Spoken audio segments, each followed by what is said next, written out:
What's going on, guys, man? OpenClaw just dropped a brand new update, and I had to make this video because maybe some of you guys are like me where it pretty much broke your stack. Now, they just dropped this new update, 4.29, and it looks great on paper. Don't get me wrong. New features, real upgrades, all the above. Well, I actually installed this upgrade and spent the past 8 hours a day trying to get it work, and one command pretty much saved me. Now, the 4.29 update is generally a real upgrade. Let me tell you guys what they actually shipped here, right? Active run steering by default, so agents can mid-flight redirect themselves without restarting on a turn. That's very huge for long tasks. Visible reply enforcement, where every agent reply you see is the actual real reply. No silent retries, hiding behind your back, or just not getting a reply at all. Sub-agent routing metadata, so when an agent spawns a sub-agent, the parent knows who called it. Heartbeat delivery reminders with opt-in follow-up commitments, active memory, QMD, and you also have improvements on those as well, because they actually shipped that, I think, a couple of versions before that. But this is also improving where the startup gateway no longer cold loads the whole memory index. This is definitely a big speed up boost. And last but not least, they actively got rid of a stuck session recovery supposed to release stale lanes automatically. That one's kind of like a little bit of irony in my humble opinion.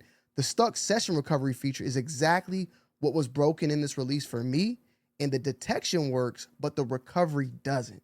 So within minutes of actually downloading this particular version right here, guys, the gateway pegged at a CPU core at 100% sustained.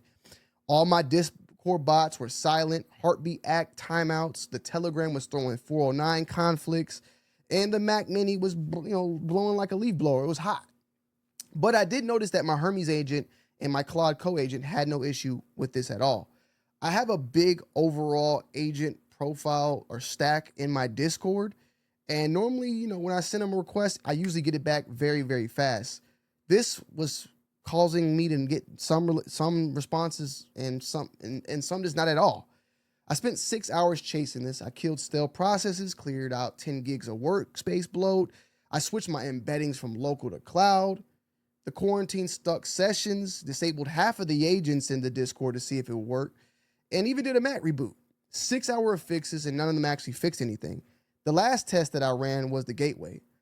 I did a clean reboot, a fresh swap, no stale anything, and then within 90 seconds, the gateway pegged 100% again. So I knew it wasn't the agents, I knew it wasn't the workspace, and I knew it wasn't the embeddings, which I might need to go back and run because I was running that locally. It was actually the version itself. So I found a Twitter post, and I'm going to go to it right here to show y'all. I literally responded to the guy right here. Salutes to this guy right here. And he basically was saying that he had the same bug, and the fix was to drop back to 423. That's the last clean release before the regression landed. The bug actually started on 426, 3 releases before mine. So 4 commands, 28 seconds before the downgrade. The gateway was at 100% CPU. Swap at 3.8 gigs, fans was blasting. But after the gateway was at 0.3% CPU, swap 0, health check responded in 6 milliseconds. So it was 30 times faster than the broken version. The bots logged back on Discord, agents responding within 2 seconds. The Mac Mini is now silent. I'm going to actually leave a link down below in the description to this particular tweet.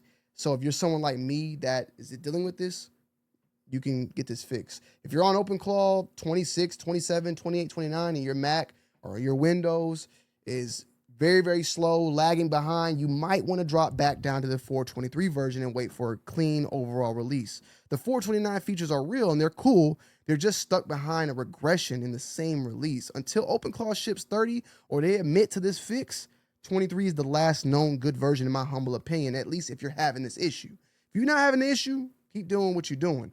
But I was unable to run OpenClaw today, like nothing whatsoever. I was unable to do it.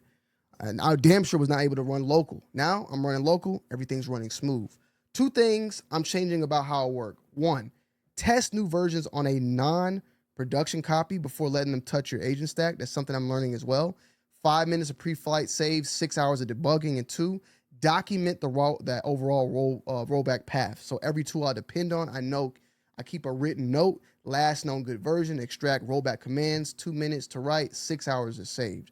So this is something out here. Forgive me for being in red right now. My Wi-Fi went out, so I can't change these lights for right now. But yeah, if you want this video, if this video saved you, please comment down below if you were dealing with this or if I helped you.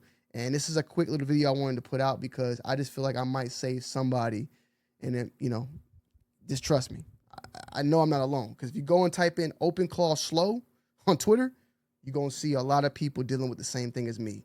I love y'all. I appreciate y'all. I'm out. Peace.